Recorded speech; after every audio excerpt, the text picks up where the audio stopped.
Hola, gracias por ver Latinas Manitoba. El día de hoy tengo una invitada especial. Vamos a empezar un segmento sobre pediatría. Entonces tenemos a María José Calderón con Pregunte al Pediatra. Bienvenida, María José. Muchas gracias, Fernanda, y muchas gracias a todo el equipo de Latinas Manitoba por esta oportunidad y por este segmento. Claro que sí, María José, queremos conocer un poquito más de ti. Eres graduada en pediatría, ¿de qué país eres? Bueno, como ya Fernanda lo dijo, mi nombre es María José Calderón, soy médico pediatra de Colombia. Todo mi proceso comienza pues asistiendo a la Facultad de Medicina. Comencé en 2009 todo este proceso en Colombia, en Barranquilla, en la Universidad del Norte. Me gradué como médico en 2015. En 2019 inicié mis estudios de pediatría también en Colombia, en la Universidad Metropolitana de Barranquilla.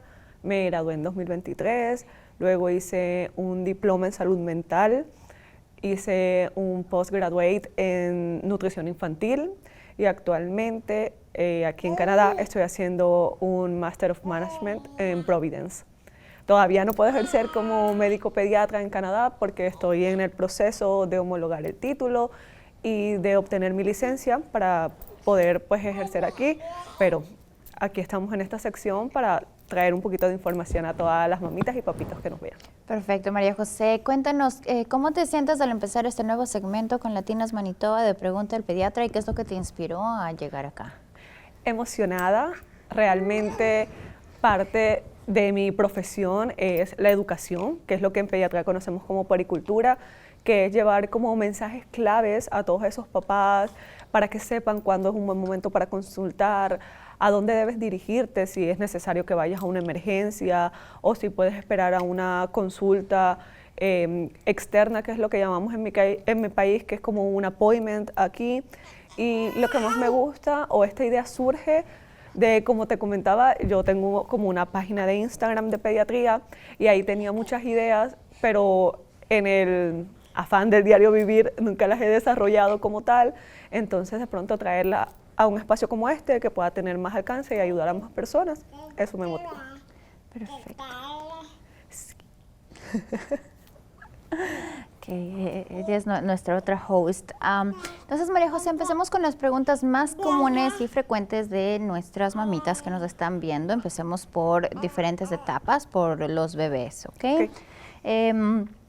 Una de las preguntas más frecuentes, ¿a qué edad empiezan las primeras vacunas y cuáles son las más frecuentes aquí en Canadá? Ok, las primeras vacunas comienzan a los 2 meses de vida de los niños. Encontramos el rotavirus, el hemófilus influenza, el neumococo. Generalmente todas estas vacunas cubren los gérmenes más frecuentes y con potencial de secuelas, de enfermedad grave. Luego tenemos a los 4 y a los 6 meses, que básicamente ponemos el mismo grupo de vacunas. Tenemos a los 12 meses, a los 18 meses y los refuerzos que ponemos a los entre los 4 y los 6 años. También cuando ellos están ya en la edad escolar, que van a entrar a la escuela, se solicitan algunos refuerzos como es la hepatitis, y ya en la adolescencia y preadolescencia comenzamos a ver la importancia de la vacuna del papilomavirus, que eventualmente se pensó que solo las niñas debían ser vacunadas, pero se ha demostrado científicamente que eso no es del todo cierto, que los niños también deben ser vacunados contra el papiloma. Papilomavirus. ¿Cuáles son los primeros cuidados ahora que vamos a empezar el invierno que debemos tener con los más chiquitos?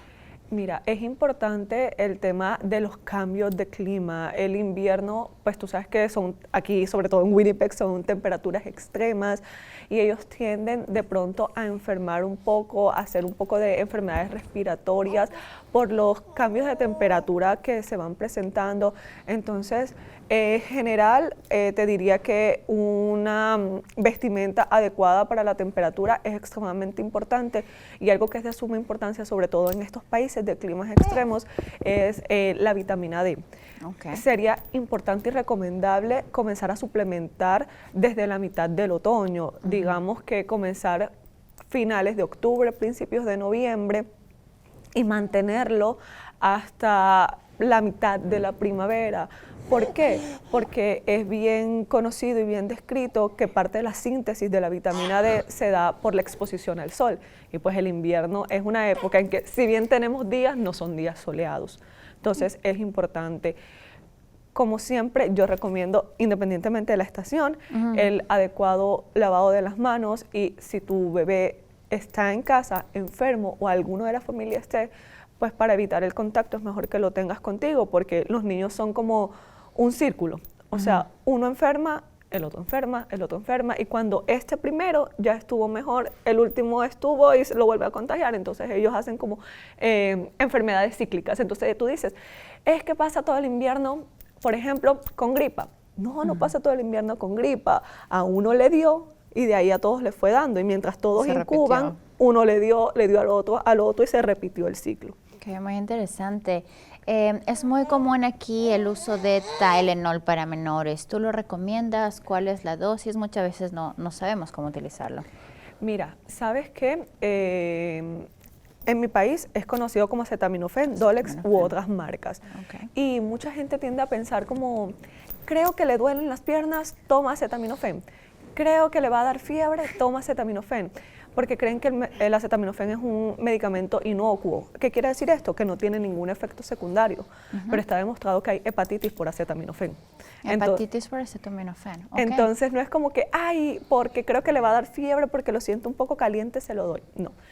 Si tiene fiebre, le puedes dar. Si tiene un dolor manifiesto o signos de dolor como un llanto inconsolable, le puedes dar.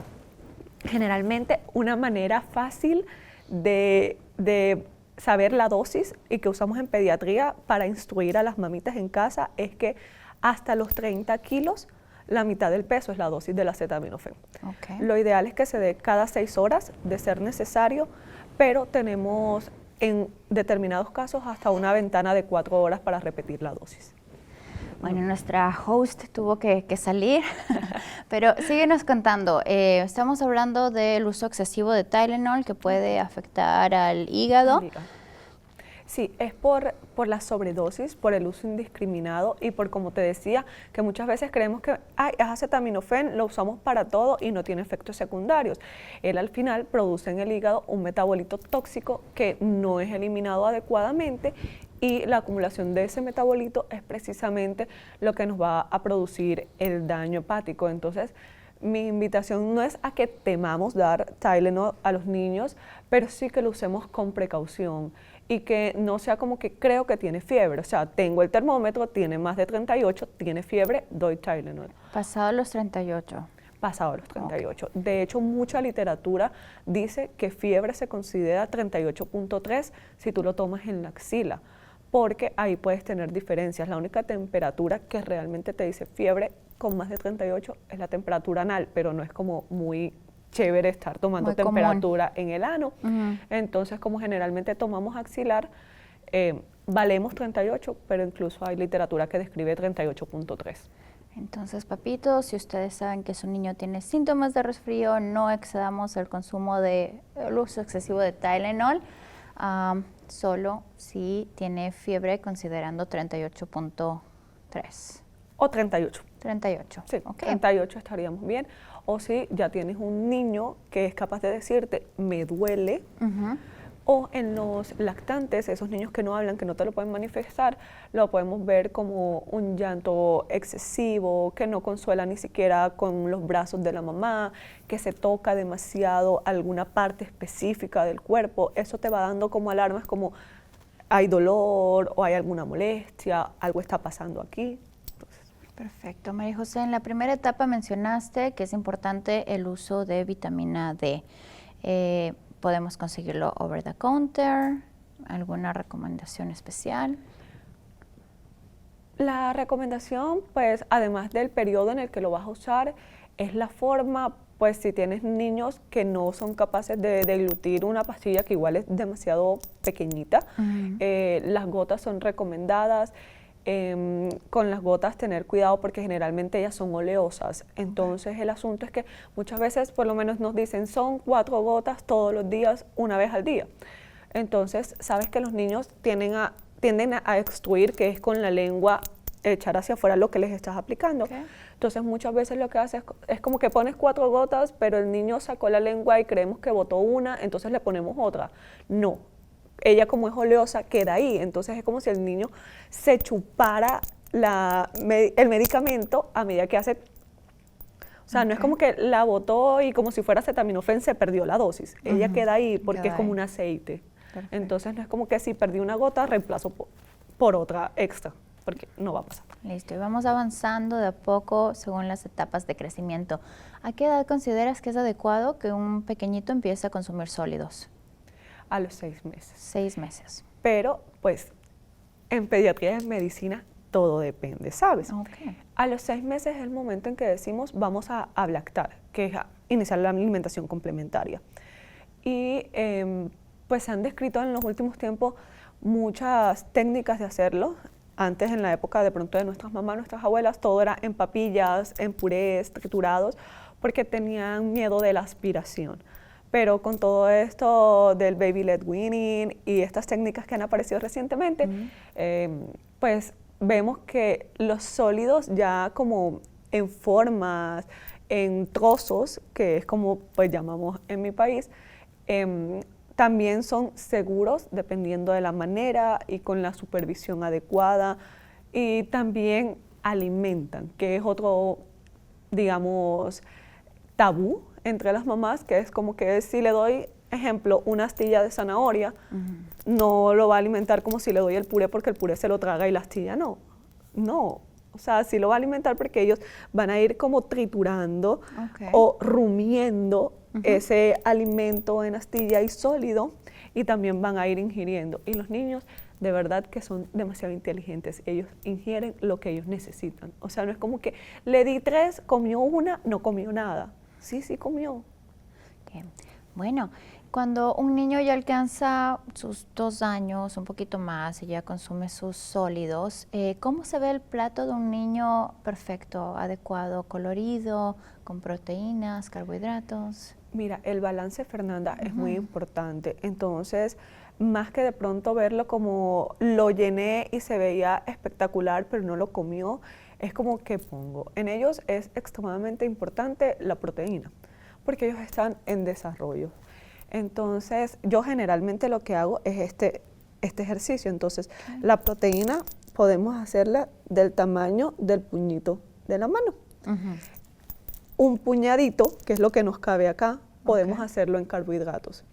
Y es verdad que los niños no son como, o bueno, no todos, los que, ay, quiero muchas verduras, pero digamos que si tu plato tiene un espacio de este tamaño que podría ser el fondo de un vaso, para que lo midas, podría ser una cantidad adecuada de verduras. Si él se las come, está muy bien, pero si no se las come, tampoco la idea es obligarlo, porque cuando tú obligas a comer, vas a hacer el efecto contrario. Es que entre más tú lo obligues, él más se lo va a rechazar. Entonces, en muchos simplemente es como ofrécelo de una manera divertida o en una situación diferente como una crema, y vamos viendo cuál te funciona.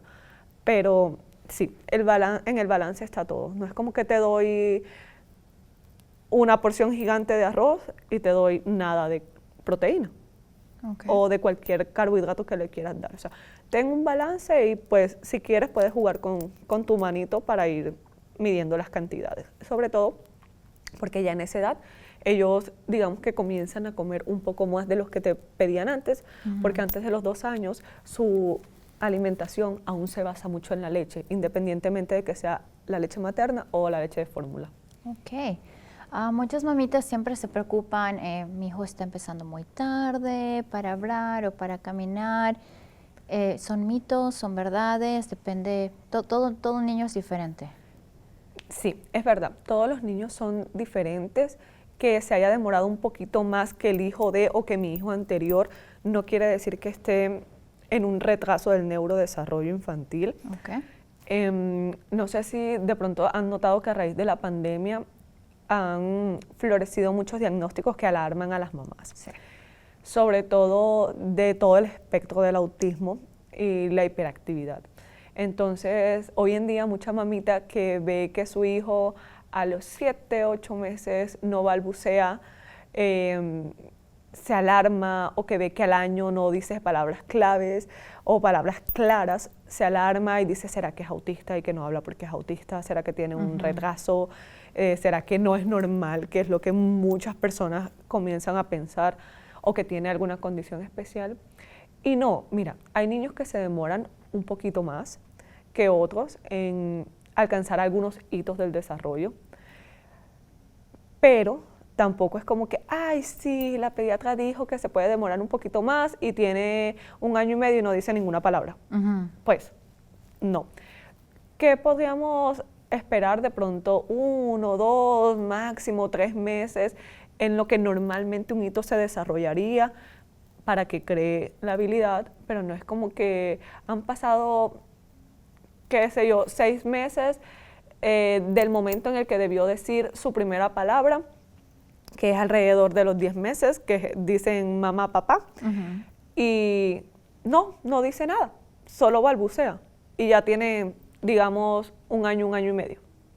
Algo puede estar pasando. O sea, no te digo 100% si tu hijo tiene algo, pero hay que comenzar a estudiar otras posibilidades. Entonces, si bien el mensaje que quiero darles es, tiene 6 meses y no se sienta, ok, algo puede estar pasando. O tiene 1 año y medio y no camina, algo puede estar pasando. Pero tiene 8 meses y no gatea. Dale un poquito de espacio. Si voy de lado a la pediatría y te hablo como mamá, por experiencia te digo que nos alarmamos. Mi hijo roló, que es hacer rueditas, a los 9 meses. Algo que un niño de 6 meses, incluso hay niños que antes ya lo intentan o lo logran.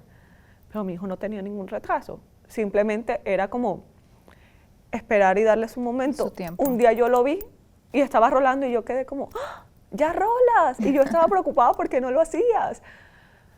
Pero hay puntos en los que debes dar tiempo, pero tampoco quedarte dormida en que le estoy dando tiempo y prolongándolo a que algo pueda estar pasando y necesites estudios. ¿Y cuáles serían los síntomas del autismo o algún déficit disorder? Mira, hay autistas que son muy evidentes. Y hay niños que están dentro del espectro que pasan desapercibidos, ¿ves? Muchas señales que nos llevan a pensar en que algún niño puede estar dentro del espectro, aparte del retraso evidente del lenguaje, que caminen en puntitas, que tengan lo que conocemos como movimientos estereotipados, que no simplemente se trata de esto, que es lo que mucha gente tiene en la mente. Esto también es un movimiento estereotipado, esto puede ser un movimiento estereotipado, y simplemente son movimientos repetitivos, que tú digas como que, oye, pero mira, que él siempre está así. Pero también camina en puntitas, pero no entiende el sarcasmo, pero no juega con los amigos, porque generalmente, si tú lo quieres sospechar a más temprana edad, pues un niño no entiende el sarcasmo, ¿ok? Pero si te das cuenta que si tienes 5 niños jugando a caja, el mío no se integra. El mío siempre prefiere estar jugando solito, ordena muy bien sus juguetes, no le gusta que nadie venga como que tienes una fila de carritos acá y, ay, ¿me prestas este? A ellos eso les disgusta. Los ruidos fuertes, por lo menos el blender, que tú lo prendas para hacer algo y a ellos les molesta, eso puede pasar. Las multitudes, esas son cositas que te van diciendo como que de pronto aquí hay alarmitas, señales, puede estar pasando.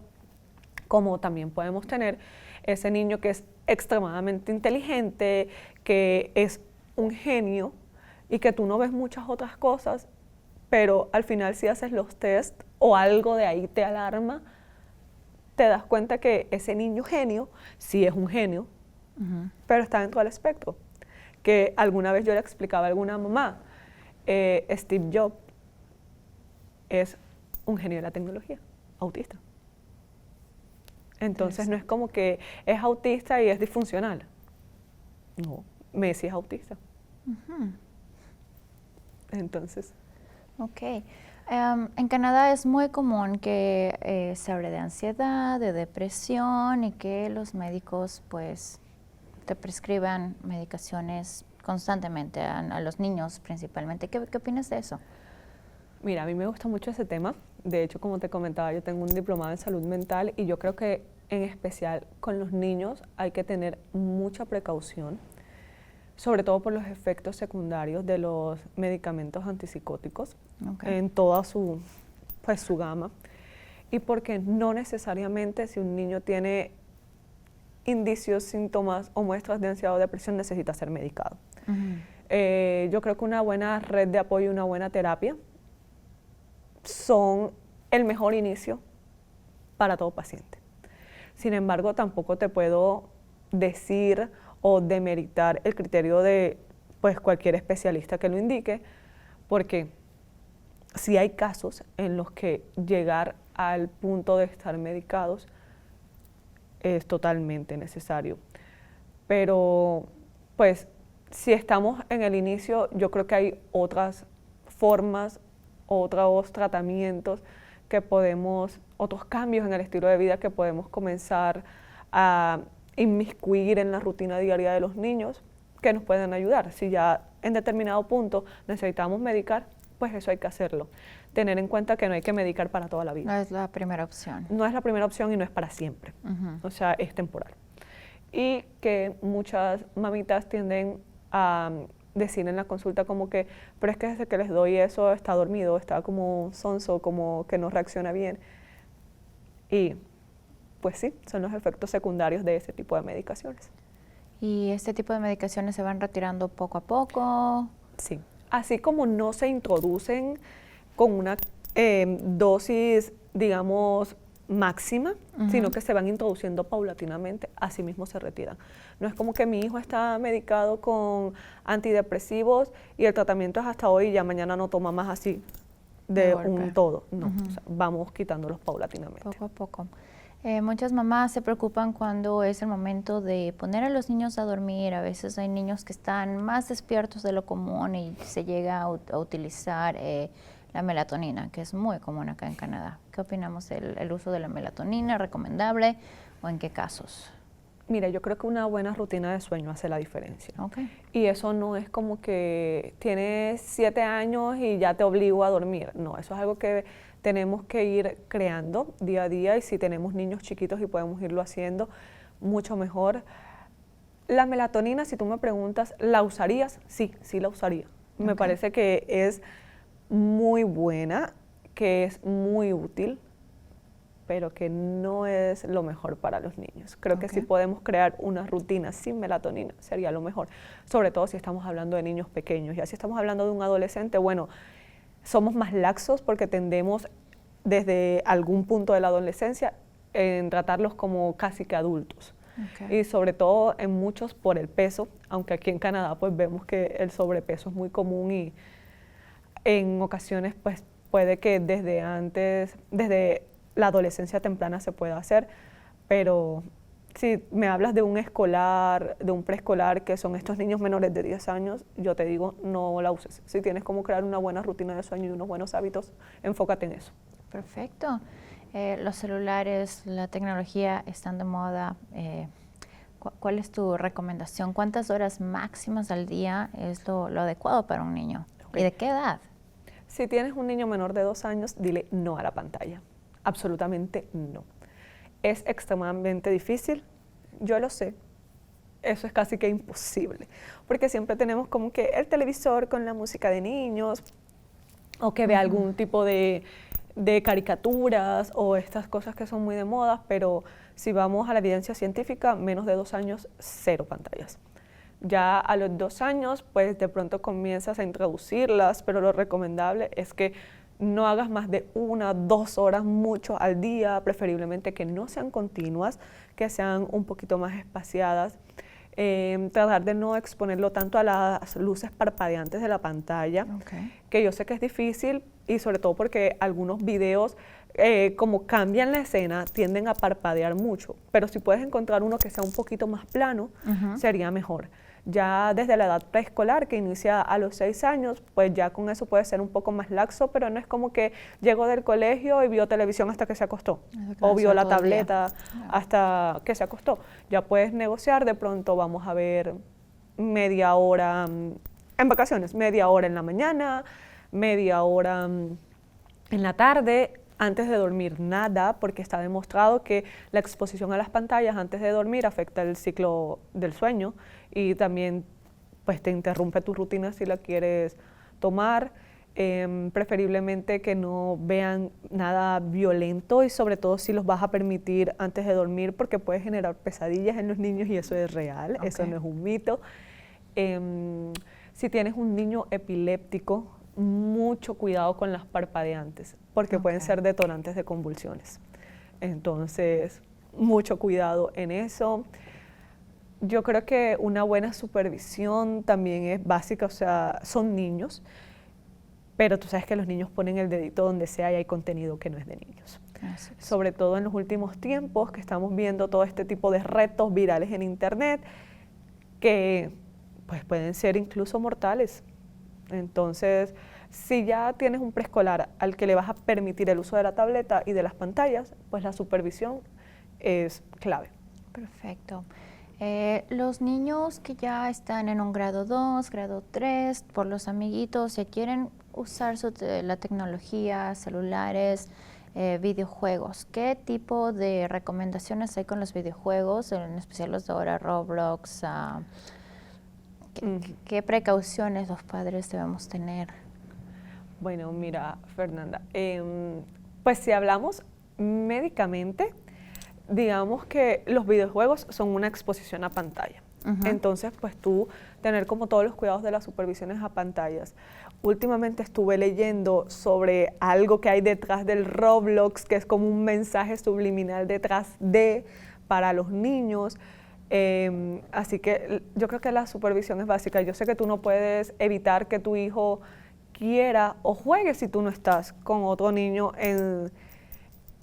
a los jueguitos pues que ellos tengan independientemente del juego que sea, pero sí abrir un canal de comunicación con ellos y saber qué es lo que tu hijo ve, qué es lo que tu hijo juega, es extremadamente importante. De ahí en adelante simplemente es el problema del manejo de la pantalla.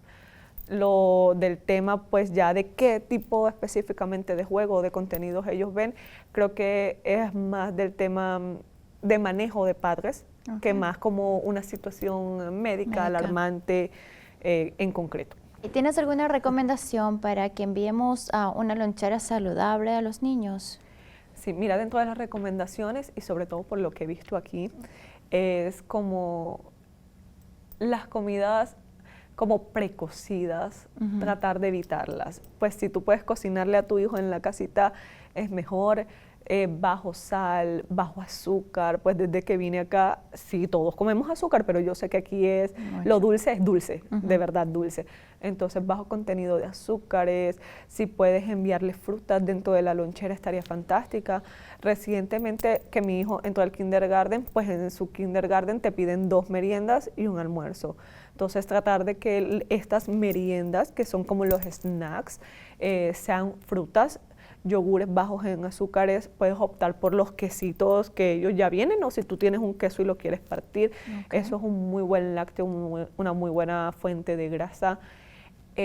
Si tu hijo ya tiene la edad para comer frutos secos, los frutos secos son excelentes y de hecho con eso hay un mito y es que los niños pequeños no los pueden comer. No puedes comer el grano de maní, pero si tú pulverizas el maní y lo haces en una preparación, tú se lo puedes dar a un niño pequeño.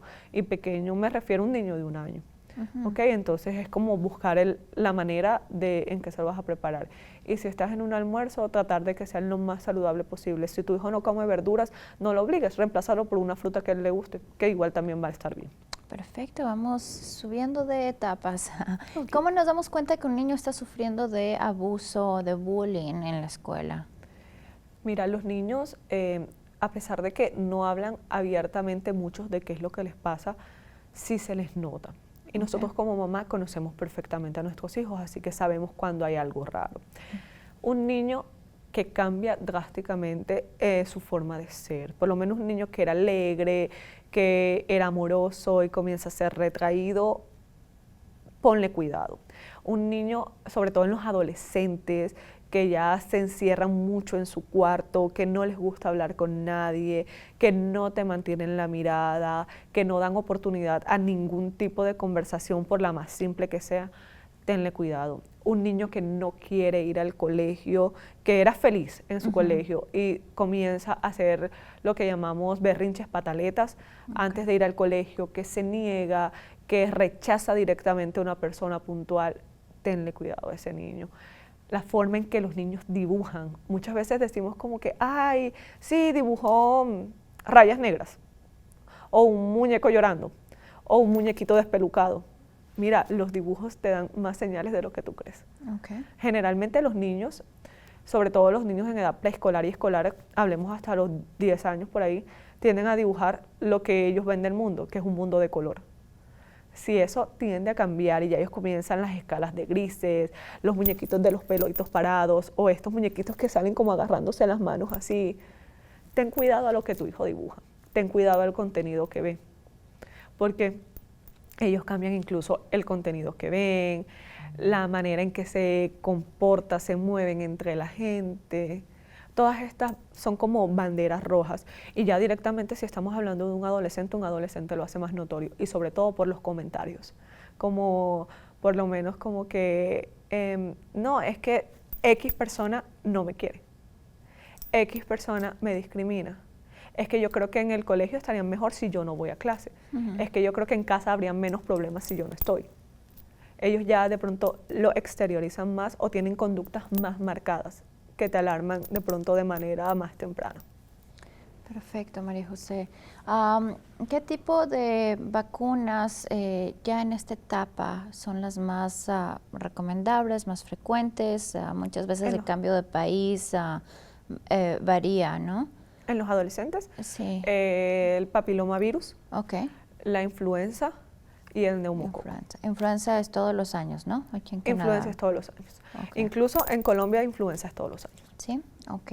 Y en Canadá vamos a empezar la etapa de las vacunas contra la influenza a finales de octubre, principios de noviembre, entonces recuerden esas fechas. Ok. ¿Cómo muchas veces las mamitas no sabemos cómo afrontar los cambios de los niños, o sea, de niños a su etapa adolescente? ¿Cómo nos damos cuenta que ya están en esta transición? ¿Cómo comportarnos con ellos? Okay. ¿Cómo ayudarlos? Mira, las niñas comienzan más temprano. Okay. Incluso las niñas podrían tener como su desarrollo, su primera menstruación a los 8 años. Podría y todavía son muy pequeñas. Tú te das cuenta, médicamente hablando, dejando un poquito de lado todos los cambios comportamentales y de conductas que ellos tienen, por el inicio del vello axilar y púbico, que si ves, eso puede incluso suceder a edades tempranas, como los 7 años, pero es como si tuvieran un lanugo, como si tuvieran unas lanitas que casi no se notan. Okay. Pero ya a medida que van creciendo un poquito, 9 años, 10 años, los ves que ya tienen un poco más de color, que son un poco más gruesos, que ya aumentan en cantidad. En las niñas, en la zona genital, ya vas a ver que, por así decirlo, se esparce más, ya comienza a salir lo que es el Monte Venus, que es toda esta partecita de acá donde te comienzan a salir pues vellos, el olor de ellos cambia, okay. Ya no es como ese olor de niños que sí, que sudan y huelen a sudor, ya que estuvieron jugando mucho, ya pueden aparecer los malos olores en las axilas, en el cuello, lo que llamamos, pues en mi país se llama humor, que es como si fuera el olor que tu cuerpo normalmente desprende, ya es un poquito más fuerte, más de adulto, los niños ya comienzan a tener cambios en la voz, ya su voz no es tan aguda, tan chilloncita como la de un niño pequeño, sino que tiende a ser un poco más grave, un poco más fuerte, ya comienzan esos momentos donde de pronto un niño sobre todo está hablando y hace como ¡ah! Y vuelve otra vez a su tono. Todos esos cambios ya te van a ti alertando de que la pubertad está cerca. En las niñas el crecimiento de las mamas también es importante. Lo primero que sale es el botón mamario, que es como el pezón realmente, como que comienza un poquito a aumentar de volumen, y eso suele suceder a los 8 años. Ya después es la mama como tal la que comienza a verse de mayor forma, de mayor tamaño. Ya los gustos cambian un poquito, comenzamos a ver más este tema de los intereses. No sabría de pronto cómo decírtelo, pero esto de el sexo opuesto, de que me llama la atención esto, que ya las niñas comienzan como que esta es mi mejor amiga y entre mi mejor amiga y yo ya hay secretos. Todas estas cosas te van alertando de que la pubertad está cerca. Ya no es como la niña o el niño de mamá que viene, te abraza, te besa y mamita, ¿cómo estás? ¿Cómo te fue en el colegio? Ya les da un poquito más de pena que estés muy cerca y este tipo de cosas. Bueno, ya no quiere que los bañes.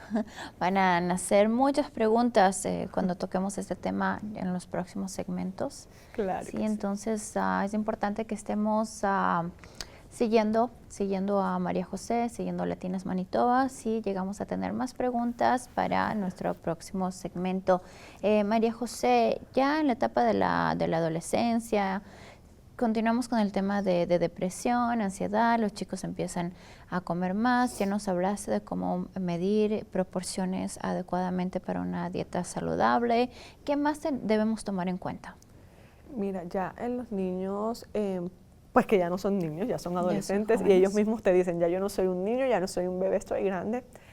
Ellos comen más porque son más activos y su metabolismo ya es un poco más rápido, sus necesidades calóricas aumentan un poquito más, entonces ya sus porciones de pronto no las vamos a basar en que la palma, el puño, no, ya ellos pues prácticamente van a comer como un adulto. Que es súper importante en esa etapa, igual en todas las etapas, pero en esta que ya de pronto son más activos, tienen más, digamos, responsabilidades y sobre todo porque sé que aquí en Canadá ya hay cierta época de la infancia, adolescencia en que ellos tienen permitido trabajar. Entonces, el tema de las 3 comidas, en mi país hay algún refrán que dice, desayuna como un rey, almuerza como un príncipe y cena como un mendigo. ¿A qué voy con esto? La importancia del desayuno, de un buen desayuno, porque es la comida que te da energía después de haber estado en reposo durante un tiempo prolongado, que fue la noche, o si trabajas de noche, bueno, estuviste en actividad y necesitas un buen desayuno. Seguir con el balance, o sea, no es como que, bueno, porque ya estoy grande y la porción tiene que ser más grande, la porción más grande va a ser de carbohidratos. No, no es lo ideal. Cuidar muchísimo, muchísimo, de verdad, mucho a los adolescentes del dulce y de la grasa, sobre todo, pues obviamente porque tienen problemas de salud y porque la piel sufre. Y ya en la adolescencia hay cambios hormonales, no hay solo cambios físicos y emocionales, sino que tus hormonas también cambian. Entonces ya ahí comienzan a salir los estragos de la mala alimentación con los granos, las espinillas, el acné, todos estos cambios de piel. Entonces, sí, con todos debemos tener especial cuidado con los dulces y las grasas, pero con ellos de pronto un poquito más, sobre todo porque el match de una mala alimentación y las hormonas cambiantes te pueden detonar cierto tipo de patologías. María José, ¿qué tipo de recomendaciones tienes para los televidentes con respecto a sus niños antes de terminar? ¿Cuál es tu consejo para el día de hoy? Mira, Fer, entre todas las cosas que yo les puedo decir, sobre todo por el mundo en el que vivimos hoy, es los niños no mienten, y no me refiero a que nunca te van a decir una mentira, porque sí lo van a hacer, pero hay temas puntuales con los que un niño no te va a mentir, que es con un tema de abuso, de rechazo, de bullying o de algo que realmente a él le esté pasando, que le duela, que le afecte o que lo esté hiriendo. Él no te va a mentir en eso. La alimentación saludable es fundamental. Mira, sí es verdad que los niños diabéticos no son por alimentación, porque la diabetes tipo 1 no es por alimentación. Tú desde la infancia sí puedes prevenir tener un diabético tipo 2, que son esos que sí influyen mucho tu estilo de vida. Entonces no es como que, ay, es que mi hijo en la infancia nunca fue declarado diabético, entonces jamás lo va a hacer. Y le doy de cuánta cosa dulces, gaseosas, grasas. No, mira, tener una alimentación balanceada te evita tantas cosas a futuro que si creamos conciencia de eso desde temprana edad, lograremos tener adultos más sanos. Estimular la actividad física que se ha perdido mucho en estos tiempos porque han sido reemplazadas por las pantallas. Okay. Ya hoy muchas veces tú no ves niños jugando, sino niños pegados a tabletas, a celulares, a Nintendos o a cualquier cosa. Entonces, volver a los parques, volver a la actividad física, volver a que sean niños, recuperar las infancias que hoy en día tanto se ha perdido. Eso es súper importante. Cuidar las relaciones, estar alerta a todo lo que nos pueda decir algo está pasando y siempre escucharlos. Yo creo que eso sería lo que les recomendaría yo hoy. Les recomendaría que no usen indiscriminadamente el acetaminofén, que si tienen alguna duda puedan consultar a su médico de familia, a su pediatra. Algo bueno que me ha gustado mucho a mí aquí en Canadá es que aquí tú no te puedes automedicar porque los medicamentos en su mayoría no son de venta libre, pero aquel que tenga en su casa su stock, por favor, no automediquen los niños. Sí, evitemos dar a los niños Tylenol para dormir, muy común en los tiempos de ahora. Y por último, octubre, Halloween se acerca, igual la cantidad de caramelos y dulces descomunal. Tengamos mucho cuidado, revisemos cada uno de los caramelitos, no sabemos con qué tipo de personas nos vamos a encontrar. Es una de las recomendaciones y María José, quiero agradecerte por tu tiempo. Estoy muy feliz de que tengamos este nuevo segmento con Latinas Manitoba y vamos por más. Antes de despedirme, sí quería hacer como una anotación con lo de Halloween y es algo que de pronto a mí me ha servido con mi hijo. Siempre cuando vayas a pedir dulces, que es lo que hacemos en Halloween, ten como tu propio stock de dulces que tú compraste. Yeah. Entonces, si tu hijo quiere comer, de pronto dale 1 o 2 de los tuyos y los demás guárdalos a casa. Allá tú ya los vas a poder dosificar, controlar, revisar.